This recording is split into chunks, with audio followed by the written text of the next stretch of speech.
Welcome to the Great Detectives of Old Time Radio from Boise, Idaho. This is your host, Adam Graham. If you have a comment, email it to me, box13@greatdetectives.net. Follow us on Twitter, Radio Detectives, and give us a call, 208-991-4783. And become one of our friends on Facebook, facebook.com/Radio Detectives. Well, I do want to thank those who have given in our listener support campaign. You can support the show at support.greatdetectives.net, and we really appreciate your support of our efforts. All donations of $7 or more receive access to our premium site, and donations of $20 or more also are eligible for a special thank you gift, which could include any of a number of colonial radio theater dramas. Among those available are King Solomon's Mine. This is probably one of the great adventure stories of all times, and Colonial did a great job producing its very faithful adaptation, packed with excitement and adventure. I absolutely love King Solomon's Mine, and it is among those that are available as a thank you at the $20 level. So go to support.greatdetectives.net to learn more. But we've talked a lot about listener support campaign options. We're going to get into today's show. It's time now for the Nathan Gayles Matter. For your listening enjoyment, John Lund as Johnny Dollar. Who's that Bishop, Johnny? Hold on, Mr. Bishop. Are you employed? No, not right now. Good. Company insures a Lieutenant Gayles, New York Police, killed yesterday. Oh, yeah, I read about it. Shot in his garage. See what you can find out. Who's handling the case? Sergeant Kemper, 15th Precinct, who was Gayles' partner.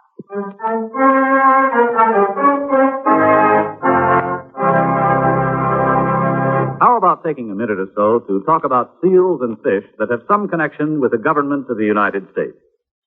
Now, that isn't as strange as it sounds. You take the matter of seals, for example. There are two types of seals that are the responsibility of the Secretary of State. First, there's the Great Seal of the United States, which is stamped on all official documents. The Secretary of State makes sure it's always on hand when it's needed. The other kind of seals he takes care of are the ones that swim in the ocean, since it's up to the Secretary to work out agreements with representatives of other countries and let them know how many seals can be caught in what is called international waters and when. The Secretary of State works out similar deals for the catching of fish and lobsters because these agreements are actually treaties. Before they can be put into effect, they have to be approved by 2/3 of the Senate.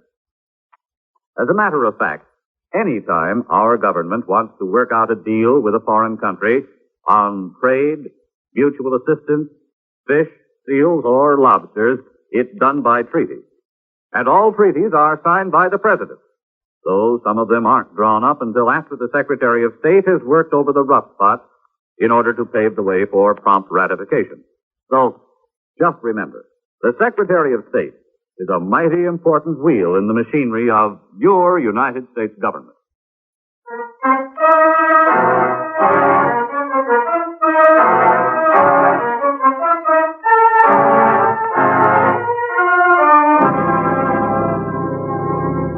Expense account submitted by Special Investigator Johnny Dollar to Home Office, Great Eastern Life Insurance Company, Hartford, Connecticut. The following is an accounting of expenditures during my investigation of the Nathan Gale matter. Expense account item 1, $23.55. Train fare and incidentals from Hartford to New York City.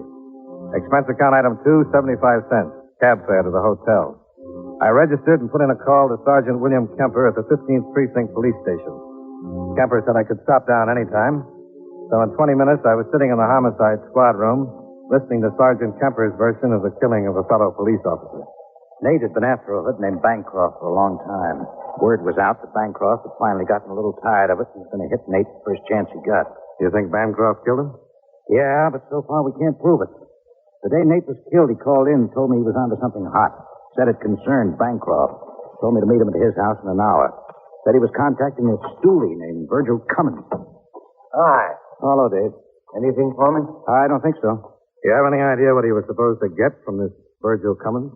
No, he didn't say just what it was, but he indicated it was a big score. Enough to fry Bancroft for keeps. I went to his house in an hour, like he'd asked, and I found him in the garage, shot twice. No witnesses?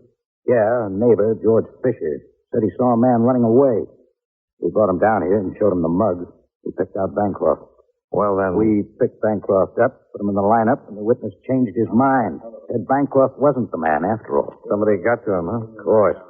But the witness won't change his story again. He insists that Bancroft's not the man he saw running away, and that's that. He's scared stiff. He's got a wife and 4 kids. Has Bancroft got an alibi? Says he was with his girl at the time of the killing. And his girl agrees? 100%. We questioned them both for hours. What about the stoolie, Cummins? I went looking for him right away. Yeah. Didn't mean to interrupt. That's okay. If Ed come in, tell him I'm down in Baxter's office. Oh, yeah. So we found Cummins all right. Found him in his room, strangled by a light cord. Whoever shot Gale got the evidence. Sure. So it's got to be Bancroft. But without the stoolie, we can't prove there was any evidence. Bancroft's girl swears Bancroft was with her the whole afternoon. And your only witness won't identify Bancroft. That's the way it stands so far. But I'm working on that witness. I'm going to keep working on him until he admits Bancroft's the man. Well, I've got to go talk to Gale's widow. Oh, Ab's taking it pretty good. She's a wonderful person. You'll like her. I'm sure I will. Well, so long, Sergeant. I'll keep in touch with you.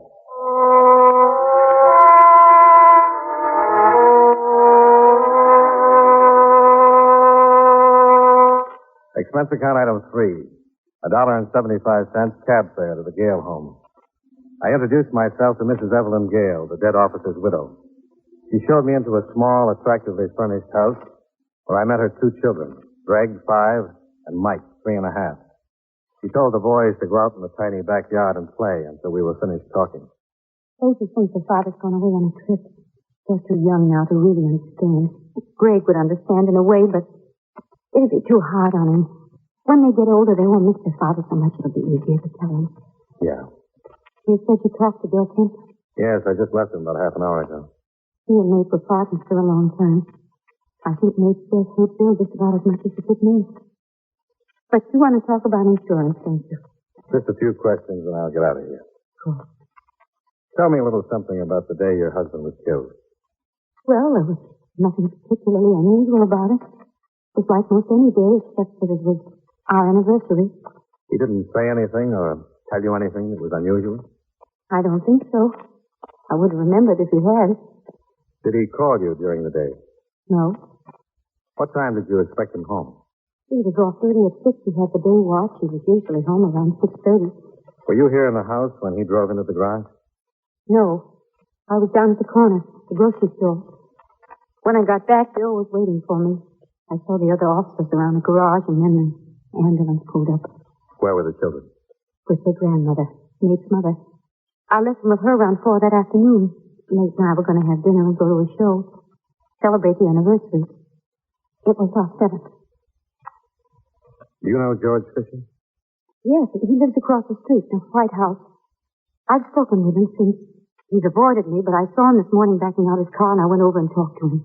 He says he saw the killer. He told the police he saw a man running away from our garage right after the shot.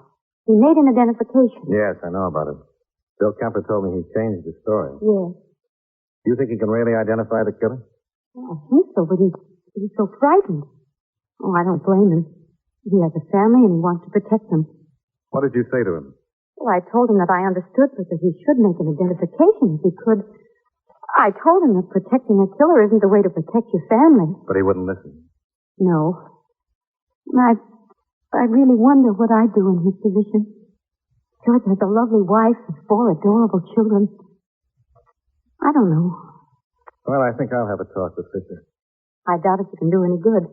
Bill's worked on him and worked on him. The whole department's trying to get an identification or a statement. Well, I'll have a shot at it anyway.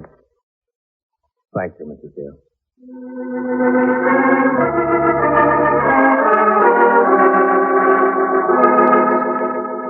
I went across the street to the Fisher house and spoke with his wife. She told me her husband was still at work, wasn't expected home until 6:30. She refused to tell me where her husband worked, stating they'd been bothered entirely too much since the Gale killing. It was obvious she also was frightened. Very frightened. Expense account item 4, $1.25, cab fare back to my hotel, where I put in a call to Sergeant Bill Kemper to ask where George Fisher worked. Kemper was out, so I left my number and went downstairs to have some lunch. Around 1:30, I was paged and told that Kemper was waiting for me in the lobby. Hello, Johnny. Oh, hi. You got my call? Yeah. Go over and sit down where we can talk. Oh, sure. I called to find out where George Fisher works. He doesn't work anywhere anymore. What do you mean? He was killed about an hour ago. Let's sit down. Murdered? Hit and run. On his way to lunch with 2 men from his office. They were crossing the street and a car hit them. All of them? Killed Fisher, hurt both of the men, one pretty seriously. Any witnesses? Yes. Got a positive identification on the car, got the license number. Even found the car. But not the driver. No. Found the car approximately east side of town. It had been reported stolen at 8 o'clock this morning. Bancroft? First thing I checked on. Yes. He was with his girl. All afternoon. What about 8 o'clock this morning? Claims he was found asleep in bed. And was he? When we checked his hotel, nobody can swear he wasn't. He left a call for 11. Nobody saw him leave the hotel before then. A number of people saw him come in last night. Well, maybe he didn't do it. Maybe he didn't. But it sure seems funny. The one man who could identify Bancroft as the man seen running away from Nate's garage should get killed a couple of days later. Did you find anything in the car? The lab's checking on the car now. Did the witnesses say whether a man was driving it or not? Yeah, they said it was a man. Couldn't see him well enough for identification. Wore a hat. Well, maybe he had somebody steal the car for him, left the hotel at 11, took the car, and went after Fisher. Looks like the only possibility. But his girl had stolen it. No. She was in her apartment, definitely. And Bancroft was with her from 11 until when? A little while ago. That's where we picked him up. Desk clerk swears Bancroft came in a little after 11 and didn't see him go out. Did he have to pass the desk clerk to go out? If he took the stairs. If he took the elevator, one of the elevator boys would have seen him. None of them did. Well, you got a tough one. That's why I wanted to talk to you. I know Bancroft killed Nate. Maybe he didn't run down Fisher, but I'll bet he had something to do with it. Now, the strongest and the weakest link is his girlfriend. Now, what do you want me to do? And just before we got the report on Fisher's death, another call came in. It was from a jeweler. The day Nate was killed was his 7th anniversary. Yeah, Mrs. Gale told me. Well, the jeweler told me that Nate had been in looking at watches. He told me Nate couldn't make up his mind between 2 of them, so the jeweler told him to take them home and let Eve decide. He took them. Was this before or after he made the contact with the steward? Before. Must have had them with him when he saw it coming. Did he have them with him when you found him in his garage? No. So it looks like the killer took them. I remember the glove compartment was open. Nate probably had him in there. Killer got the evidence and looked in the glove compartment to make sure he didn't miss anything. Saw the watches, took them along. You think Bancroft might have given them to his girl? He might. Or he might have pawned them. I got out the usual bulletins to all the pawn shops, and we were checking every fence we know of. They were fairly expensive watches. Yeah, the description. Mm-hmm. Well, why don't you just get a warrant and search the girl's apartment? I thought about it, but if Bancroft gave her one or both of the watches, he's smart enough to tell her not to wear them or have them around. You find the watches, even one watch, and connect them to Bancroft or Betty Holmes. That's the girlfriend. Yeah. Johnny, you think you could find out if she's got one of those watches? Me? Well, how would I do that? Get close enough to her. Oh, you won't mind. She's a darned attractive dame, if you like the type. Well, I guess I could try. So what about Bancroft? I'll get him out of the way. But I can't keep him forever. You'll have to impress her in a hurry. Well, maybe she doesn't want to be impressed. She likes men with money. Lots of money. Sergeant, I hate to tell you You just put up a good front. We'll figure a way for you to meet her, and we'll make sure she knows you're loaded. Okay, but if someone gets careless and asks me to change 4 bits, the whole plan goes right out the window.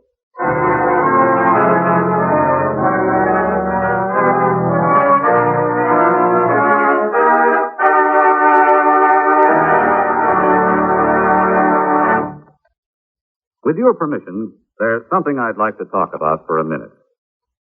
You know, too many times people try to escape from their responsibilities by having someone else take them over. There was Miles Standish, for example. He was much too busy to ask Priscilla to marry him, so he sent John Alden to pop the question for him. You know what happened. John ended up marrying the girl himself. Of course, if John had had a face like a flat tire instead of being the handsome guy he was, maybe Miles Standish would have married Priscilla instead. Well, actually, I don't know what got me started on this subject, and unless it was my thinking about people who represent somebody else. Take our State Department, for example. Being a representative is one of its biggest jobs. Through the Foreign Service, it helps the Justice and Treasury Departments handle immigration, narcotics, and quarantine problems. And the Secretaries of Agriculture and Commerce look to the Secretary of State to help keep their fingers on the pulse of foreign markets so they can keep the business firms and farmers of America informed on matters of import and export. I guess the only connection between these facts and the courtship of Miles Standish is that, like John Alden, our State Department speaks for itself. And now, with our star, John Lund, we bring you the second act of Yours Truly, Johnny Dollar.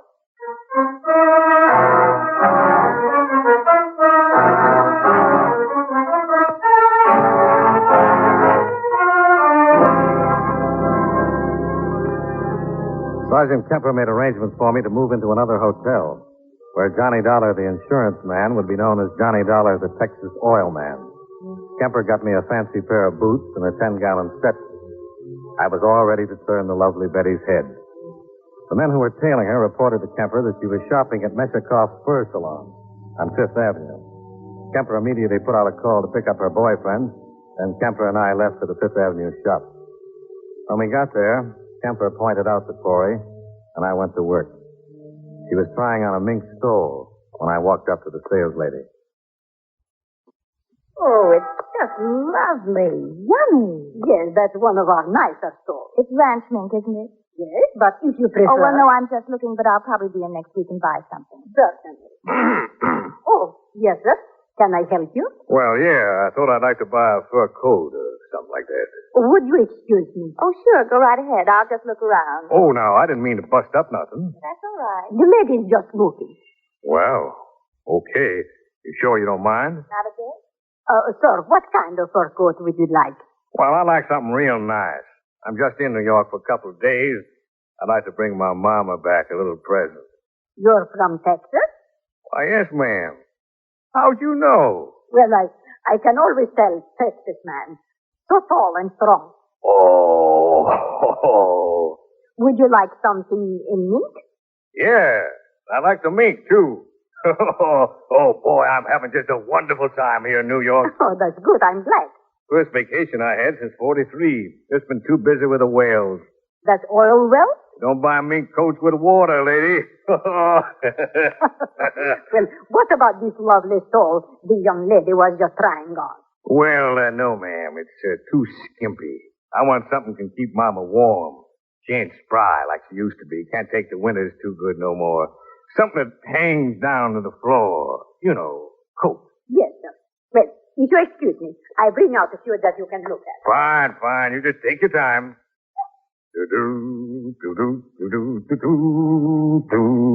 Pardon me. For what? Well, I couldn't help it over here. Oh, that's all right. I ain't gonna buy this one, ma'am. You can have it. Oh, no. I just thought maybe I could help you a little. I do a lot of buying here, and I know you're from out of town. Texas. Yes. And, well, if you're going to buy a mink coat for your wife... For my mama. I ain't married, ma'am. Oh. Well, have you ever bought a mink coat before? Why, no, ma'am. Only mink I own is in my car back home. In your car? Yes, sir. Mama thought it'd be nice to upholster it that way. In mink? Oh, I know it ain't practical, but Mama thought it looked nice. Does, too. Goes right nice with the gold. The gold? Yeah, you know, the door handles, cigarette lighter, a lot of little things like that. Oh, yes. Well, what kind of car is it? Well, it's a sort of a double-length Cadillac. Had it built special. How nice. Yes, it's nice. Well, the only reason I came over was because I thought as long as you were from out of town. Texas. Texas. Yes, well, I thought maybe you'd like someone to help you pick out the right thing. Well, now, I think that's right thoughty of you, ma'am. But I don't want to put you to no trouble. Oh, it's no trouble. Oh, good. My name is Dollar. My name's Holmes. Betty Holmes. Well, howdy. You can just call me Johnny. That's my front name. All right, Johnny. Oh, here comes the sales lady.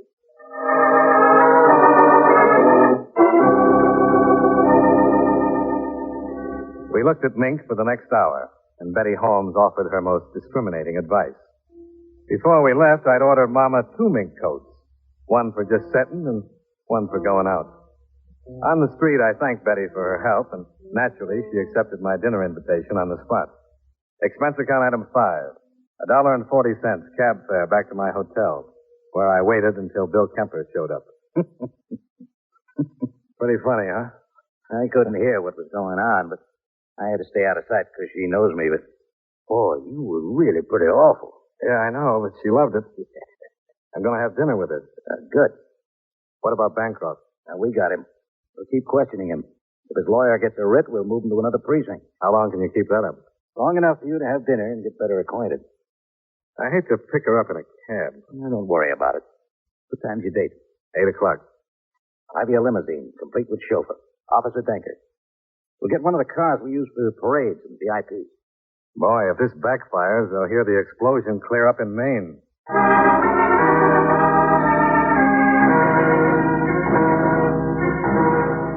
The long black limousine was waiting in front, complete with Officer Danker, dressed as my chauffeur.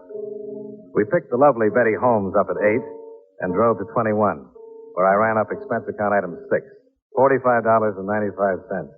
Drinks, dinner, and a pack of cigarettes. When she suggested going to some of the night spots, I felt you in the home office cringe, so I complained of fatigue.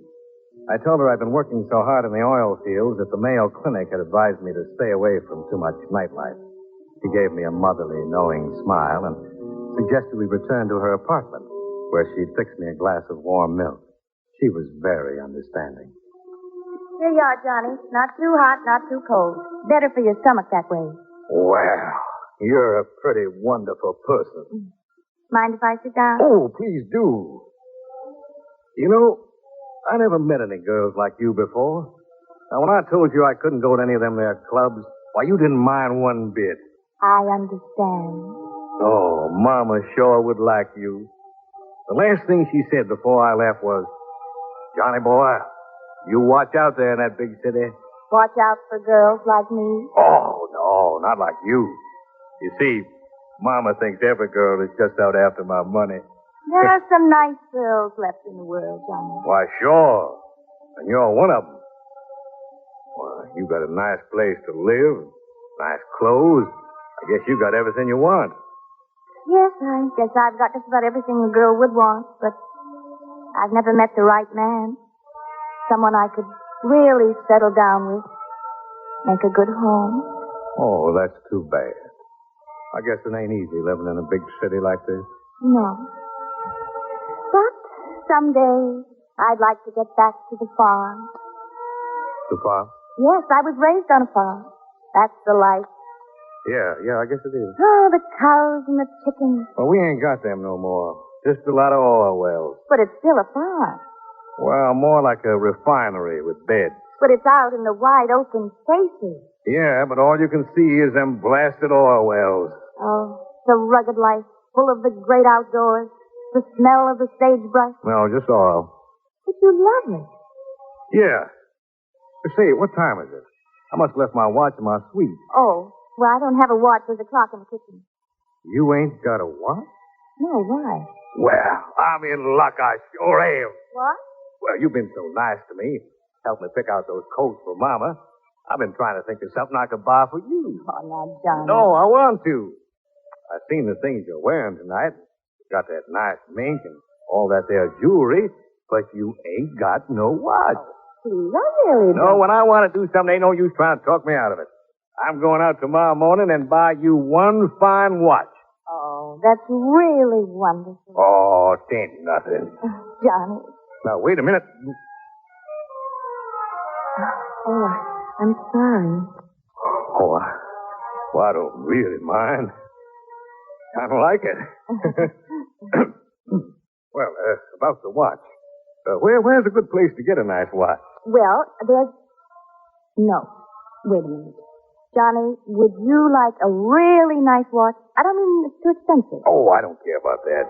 Can't pay too much for a watch. How much would you want to pay? Well, I want to get you something real nice. Well, I know a friend. He's in the jewelry business. He's got several beautiful watches. I know him very well. And he'll sell them wholesale. Well, you're really pretty wonderful. Mm-hmm. Always thinking of me. I could send him over to your hotel. Well, why don't you just do that? All right, I'll call him and I'll have him stop by tomorrow. Good. Now, I'd like to ask you a little favor. Yes, Johnny? Could I? Yes. Well, could I? Johnny? Could I have some more milk?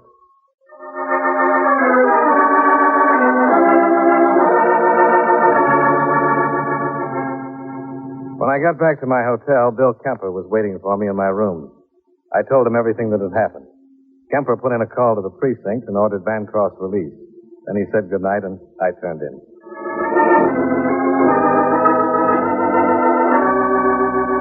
The next morning, Kemper was knocking at my door, and we settled down with breakfast to wait for Bancroft to arrive with the watches.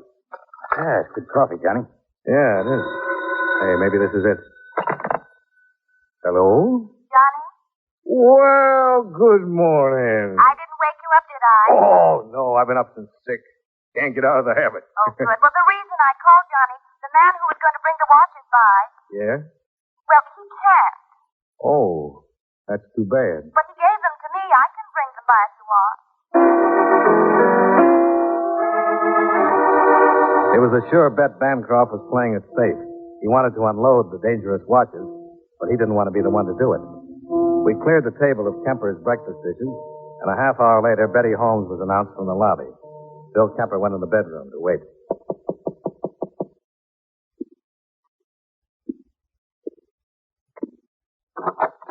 Well, good morning again. Good morning, Johnny. You sure do look nice. Come on over and sit down and have some coffee. Oh, I'd love some coffee. I didn't particularly want to bring the watches myself, but my friend was busy. Oh, that's all right. That's all right. He gave me the prices and everything. Well, let's see him. All right. Oh, they're right pretty. Mm-hmm. Now, this one, he wants $700. Mm-hmm. And how much for this one? He said that one wasn't as expensive, only $500. That's wholesale. Hmm? Oh, yes. He said they're very unusual watches. Yeah. What's the matter, Johnny? Something wrong? Yeah. Bill. Well, what is it? What's going on? Oh, Betty. What is all this? Don't you know? These are the watches, Bill. I thought they... Why, you crummy, no-good, rotten Just take it easy. You're a cop. No, not quite. You can't get away with it. You don't have anything on me. Give me those watches. Oh, wait a minute. Who gave you these watches? You can't pinch me. You haven't got I anything. got all I need. I got the watches that were taken out of Nathan Gayles' glove compartment right after he was murdered. I don't know anything about it. The guy just gave me the watches. Oh, Bancroft? Okay. And you're going to take the rap. I don't know anything about it. You know I didn't have anything to do with Gayle's death. You know I was in my apartment. These watches are all I need. They'll send you right up. No. Then tell me who killed Gayles. Bancroft. How did he get out of your apartment without anyone seeing him? The service elevator. But I didn't have anything to do with it. Did he kill Fisher? Yes. He was afraid Fisher had talked. Who stole the car? Who stole it? I did, but he killed Fisher. He killed Gale and Fisher, and I didn't have anything to do with it. You had enough to do with it to get your life. Come on. I'm going to book you and then get me a cop killer. See you later, Johnny. Thanks. Yeah. Thanks. You all.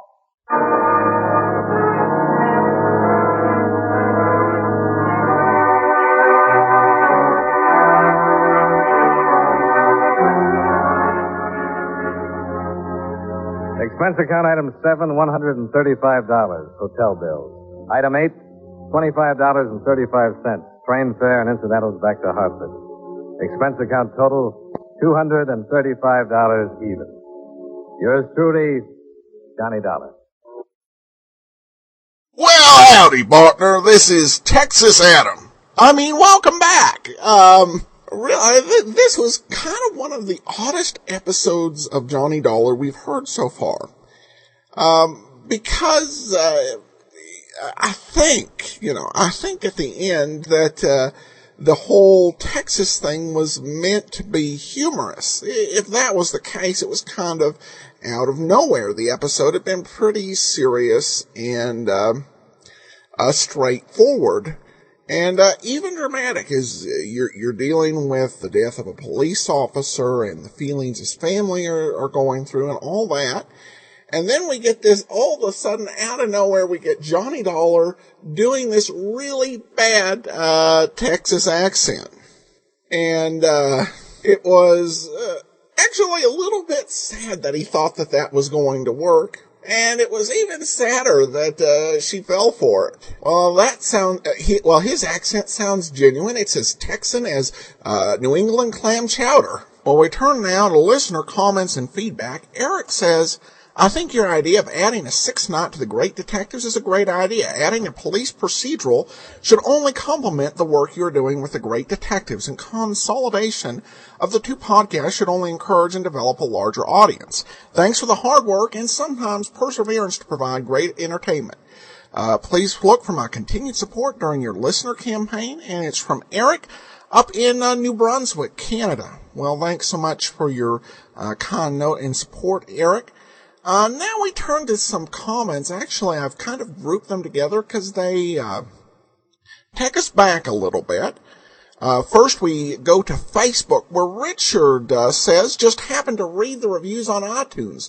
Fantastic job, Adam. Is Andrew still editing the sound for these shows? Your hard work and passion are appreciated by all. Cheers from Canada, Rick. Andrew is still on the job. And you can support Andrew over at his podcast, otrwesterns.com. And they're continuing to do a good job, particularly on Johnny Dollar, because we have some issues sometimes with the source files on these. So he's got to work them a little bit more than some of the other shows. Now, Carrie sends in Kerry. Sends in some questions from Iowa, interesting ones. Says, and they talk about some prior shows. I just wanted to let you know that I recently found your podcast and have been enjoying them a lot, especially during my numerous road trips this year. So far, I've been listening to Sherlock Holmes, Dragnet, and Pat Novak. I have a comment and question. Is the Pat Novak show Fleet Lady? I thought I recognized two voices as recurring characters in the Dragnet 1967 TV series. Sure enough, two names mentioned in the credits were Virginia Gregg and Stacey Harris, who, in fact, were often in the Dragnet TV show. I think I heard Stacey Harris in a later Pat Novak show, but no credits were given there. That would probably have been an Armed Forces Radio Service version of Pat Novak, and the Armed Forces Radio Services, they often took out parts of the program, particularly in credits. So that may have been an AFRS episode. Finally, Frank Graham was a radio actor. By any chance, are you related to him? Probably not, since he committed suicide at age 35, and I don't think he ever married or had children. But I perhaps thought that might have contributed to your interest in old radio shows. Well, thanks for the question, Carrie. My answer is not as far as I know, at least not very closely. I think if you got the last name, there's probably a good chance we had some common Scottish ancestor way back when, over the centuries, but not specifically. And by the way, if you've not listened already, with Frank Graham, we have all the episodes he did on the Jeff Regan show, at least all those that are in circulation. You can go to archives.greatdetectives.net. I believe we have 13 or 12 Frank Graham episodes. Finally, we have this comment from Podcast Alley. Once I got caught up with the daily podcast on Great Detectives and finished listening to all the Dragnet podcasts, I went back and started listening to the shows that have finished their run before I found this podcast. I finished Box 13 during a long trip to Omaha, and I'm now listening to the beginning of yours truly, Johnny Dollar. I find that I do not enjoy these earlier dollar shows nearly as much. They were way more tongue-in-cheek, slapstick almost humor. I guess kind of like today's episode. Adam, your commentaries have grown on me too. I find myself learning something new almost every show, although I'm glad you cut the time that you talked down a wee bit from way back then. Thanks for sharing your time and talent. Well, thanks for your comment, Simon. I will say this, that I have kind of rolled with the punches on the all of the Johnny Dollar actors.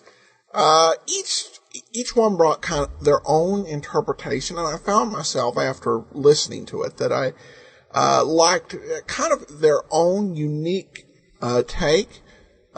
Charles Russell, certainly much more tongue-in-cheek, written by writers who'd written on the Sam Spade program. And Edmund O'Brien's very dark and noirish. I will say Russell almost got got a little too silly. One where he did a Wolfman Jack routine. That may have been a little much, but I know that everyone's got their preferences.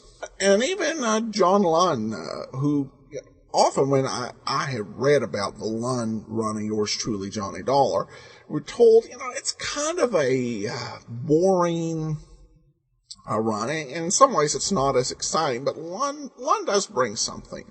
A little more warmth than we had during the O'Brien era. And if there's a limitation here, it's probably more due to the writing than to the acting. But thank you so much for your comment. All right, well, that will actually do it for now. Join us tomorrow when we will be bringing you a episode of the Father Brown Mysteries from the Colonial Radio Theater with J.T. Turner starred, our first time playing any sort of modern radio drama, and again, with full permission, blessing, and support of the Colonial Radio Theater, so we appreciate that. And then on Monday, join us back here for the Adventures of Frank Race, and on Friday for another episode of Yours Truly, Johnny Dollar.